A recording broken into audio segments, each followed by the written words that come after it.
Good evening. My name is Rebecca Buck. I represent Regent University. Tonight, I will be presenting an essay entitled Othello and the Mimetic Theory. Rene Girard's mimetic theory explains that every human being desires something or someone through either a conscious or unconscious desire of a model, thus suggesting imitational desires as driving forces for humanity. Through the mimetic lens, William Shakespeare's Othello reveals that these mimetic desires create logic and reason for the character's actions and motivations. Using Rene Girard's mimetic lens, this paper will demonstrate the impact of mimetic desire upon the Shakespearean tragedy of Othello through Roderigo's desire for Desdemona, Desdemona's need for Othello's journey and adventures, Othello's self-hatred and jealousy of Cassio, Iago's disdain and jealousy of Cassio and his hate for Othello, and the mimetic double relationship between Iago and Othello. The story of Othello begins much like any other tangled web of love and relationships. Roderigo, a suitor of Desdemona, initially has confessed his love for the young woman. Roderigo's desire is made known as Iago and Roderigo arrive at the house of Barbanzio, Desdemona's father. As Roderigo tries to warn Barbanzio of Desdemona's treachery to her father, Barbanzio says, "The worse are welcome. I have charged thee not to haunt about my doors. In honest plainness thou hast heard me say, my daughter is not for thee. And now in madness, being full of supper and distempering draughts, upon my malicious knavery dost thou come to start my quiet." Barbanzio's comments have confirmed that Roderigo has sought after Desdemona, and Barbanzio denied Roderigo's affections. Furthermore, throughout the text, Iago uses Roderigo to his advantage through Roderigo's desire for the fair Desdemona. For example, after selling his possessions and following Iago in hopes of claiming Desdemona for his own, Roderigo finds himself in financial strain and wants to return home. However, Iago uses his manipulation skills to encourage Roderigo to stay in hopes of still maintaining Desdemona through their devised plan to ruin Cassio, who Iago claims loves Desdemona, making Cassio a rival for Roderigo for Desdemona's affection. Iago says, "How poor are they that have not patience! What wound did ever heal but by degrees? Thou knowest we work by wit, and not by witchcraft. And wit depends on dilatory time. Dost not go well? Cassio hath beaten thee, and thou by that small hurt hath cashiered Cassio. Though other things grow fair against the sun, yet fruits that blossom first will first be ripe. Content thyself a while. In troth, 'tis morning. Pleasure and action make the hours seem short. Retire thee. Go where there thou art billeted. Away, I say. Thou shalt no more hereafter. Nay, get thee gone." Iago eventually uses Roderigo's love for Desdemona and his rivalry with Cassio to persuade Roderigo to murder Cassio. In Act 5, Scene 1, Roderigo prepares himself for Cassio's demise. He says, "I have no great devotion to this deed, and yet he hath given me satisfying reasons.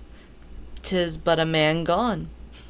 Forth, my sword, he dies." Unfortunately, Roderigo, in a twisted turn of events, he perishes at the hand of Iago, his true rival, and never obtains his desire, Desdemona. Roderigo exists as a victim of mimetic desire, overpowered by the blinded yearning for a woman whom he never had the chance of winning. Desdemona's love for Othello stems from what Girard refers to as a mimetic image conjured up by Othello's stirring accounts of his own adventurous life. In his argument, Desdemona does not love the Moor for his charms, looks, or personality, but rather she falls in love with the idea of his life of uncertainty and mobility. For instance, Othello discusses how he did not obtain Desdemona by witchcraft, but rather through his stories of his life. He tells Brabantio and the Duke, "Her father loved me, oft invited me, still questioned me the story of my life. From the years to year, the battles, sieges, fortune that I have passed, I ran it through, even from my boyish days to the very moment he made me tell it, wherein I spoke of the most disastrous chances, of moving accidents by flood and field, of hairbreadth escapes within imminent deadly breach, of being taken by the insolent foe and sold into slavery, of my redemption thence, and portents in my traveller's history, wherein of Antries, vast deserts, idle, rough quarries, rocks, hills whose head touch heaven, it was my hint to speak. Such was my process. And of the cannibals that each other eat, the anthropophagi,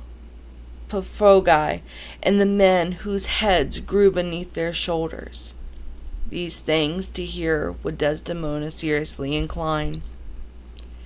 She loved me for the dangers I had passed, and I loved her that she did pity on them. This is the only witchcraft I have used." In this case, Othello acknowledges that Desdemona loves him for his dangerous past.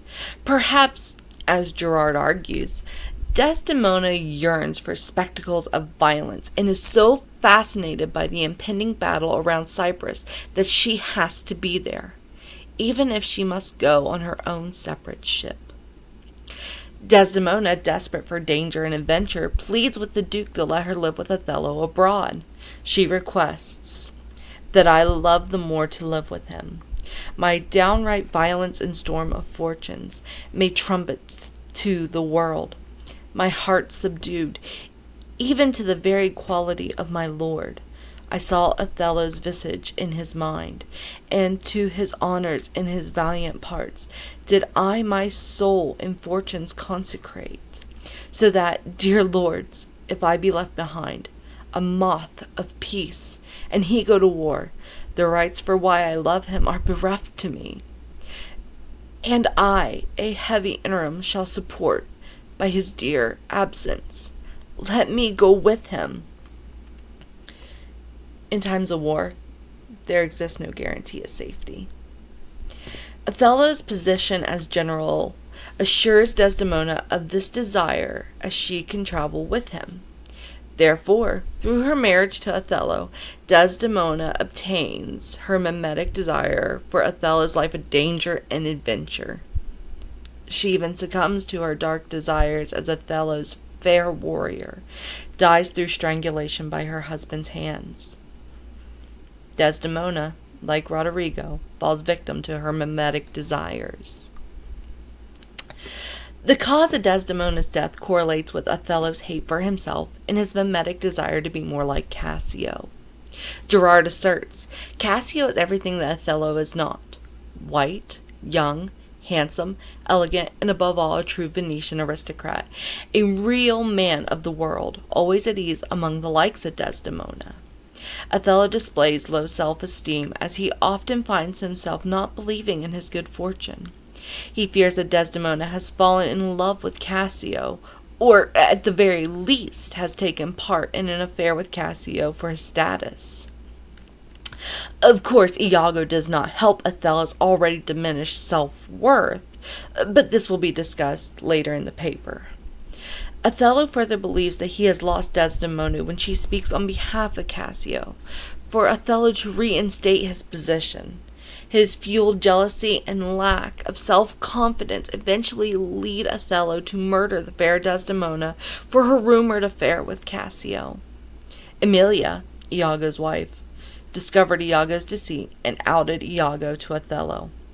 Immediately upon this revelation, Othello realizes that he has smothered his mimetic desire, his sexual object, Desdemona, without just cause, and his will to live plummets as he says.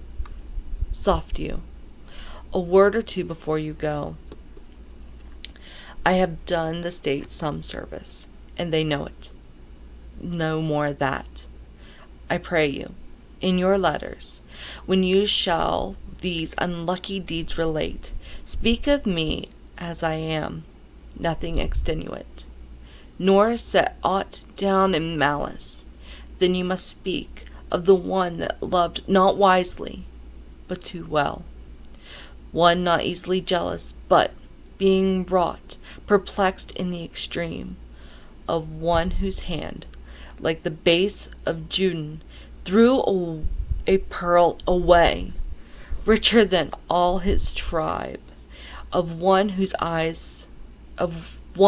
subdued eyes, albeit unused to the melting mood, drop tears as fast as the Arabian trees their medicinal gum. Set you down this, and say, besides, in that Aleppo once, where a malignant and turbaned Turk beat a Venetian and traded the state, I took by the throat the circumcised dog and smote him thus. Unable to live with the guilt and the mockery he has made of himself, Othello decides to take his own life. Yet, another life taken in this Shakespearean tragedy stemmed from mimetic desire. Iago's hate for Cassius and Othello begins with a simple promotion. Othello, the general, appointed Cassio as his first lieutenant, a position that Iago feels he should have been awarded. In the opening conversation of the play, Iago explains his mimetic desire for Cassius' position and his want for revenge upon Othello. Roderigo, thou toldest me, thou didst hold him in thy hate. Iago, despise me if I do not. 3 great ones of the city in personal suit to make me his lieutenant, off-capped to him, and by the faith of man I know my price. I am worth no worse a place. But he, as loving of his own pride and purposes, evades them with a bombast circumstance, horribly stuffed epitaphs of war, non-suits my mediators. For certes, says he, I have already chose my officer. And what was he? One Michael Cassio, a Florentine, a fellow almost damned in a fair wife that never set a squadron on the field, nor the division of battle knows, more than a spinster, unless the bookish theoric wherein the tongued counsels can propose as masterly as he. Mere prattle without practice is all his soldiership. But he, sir, had the election, and I, of whom his eyes had seen the proof, at Rhodes, at Cyprus, and on other grounds, christened and heathen, must be belied and calmed by debtor and creditor. This countercaster, he, in good time, must his lieutenant be, and I, bless the mark, his morship's ensign. For Iago, the only way to obtain Cassio's position is by force. Thus he uses manipulation of Roderigo to attempt to help him achieve his desire. Iago also plots against Othello for 2 offenses. He has not given him the position Iago feels he deserves, and for the suspicion of Othello seducing Emilia. Gerard explains it best when he claims, as desire becomes increasingly obsessed with the obstacles that it keeps generating, it moves inexorably toward self and other annihilation. In a way, Iago also becomes a victim of mimetic desire, though he lives to see his desire unfulfilled when Cassio lives and becomes general. Though Shakespeare's Othello and Iago exist as rivals, at least in Iago's eyes, the two are more similar than what appears on the surface. For instance, Iago and Othello both suspect that their wives, Emilia and Desdemona, have cuckolded them. However, in their actions in revenge differ, as Iago ruins the man who supposedly seduced his wife, while Iago smothers and ultimately murders his wife for her rumored adulterous act. As Gerard states, Shakespeare placed next to the hero a villain who is really a sacrificial substitute for the hero. Iago, the mastermind behind the ruin of several characters, suffers from a similar mimetic desire as his rival, Othello. Both men, through jealousy, seek vengeance and retribution. However, the hero and villain develop a closeness that reveals what Gerard calls a mimetic double. In Act 3, Scene 3 of Othello, Othello and Iago discuss the possibility of Desdemona committing adultery. In a comedic yet manipulative dialogue between the two, Iago nearly mimics Othello with his replies. This is why Gerard claims that Iago is the perfect confidant, because he is Othello's mimetic double, and therefore so close to him at times that the two men become each other's mirror image. The two men think almost alike, and Othello clearly understands what Iago insinuates without Iago needing to say it. Iago has discovered in Othello a model that notices that someone is imitating him, and takes the imitator as his own model in return. In fact, Gerard describes Act 3, Scene 3 in a new light. The seeds of distrust do not have to be sown. Iago's role consists essentially in making explicit the thoughts of Othello is vainly trying to repress.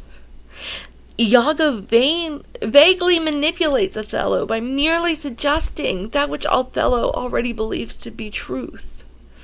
Othello already suspects that Desdemona has been unfaithful to him. Thus, Iago's false suspicion between Desdemona and Cassio only adds to the conjectures of Othello. After all, sooner or later, Desdemona is bound to fall in love with someone from her own world. That is what Iago does not even have to suggest, because Othello automatically believes it. Thus, in at least one scenario, both men think similarly and merely mirror one another as mimetic doubles. In the end, Shakespeare's Othello creates a compelling study for the mimetic theory as proposed by René Girard. Roderigo, Desdemona, and Othello all fall victim to their mimetic desires. On the other hand, Iago finds his revenge plot against Othello complete, but must live out the rest of his life knowing that Cassio, his mimetic rival, has escaped his wrath. Through the mimetic lens, Othello reveals that these mimetic desires create logic and reason for the character's actions and motivations, even if they are in vain, thus confirming René Girard's mimetic theory that suggests imitational desires are the driving forces of human nature. Thank you very much for your time and for allowing me to present to you. Again, thank you, and I hope you have a wonderful night.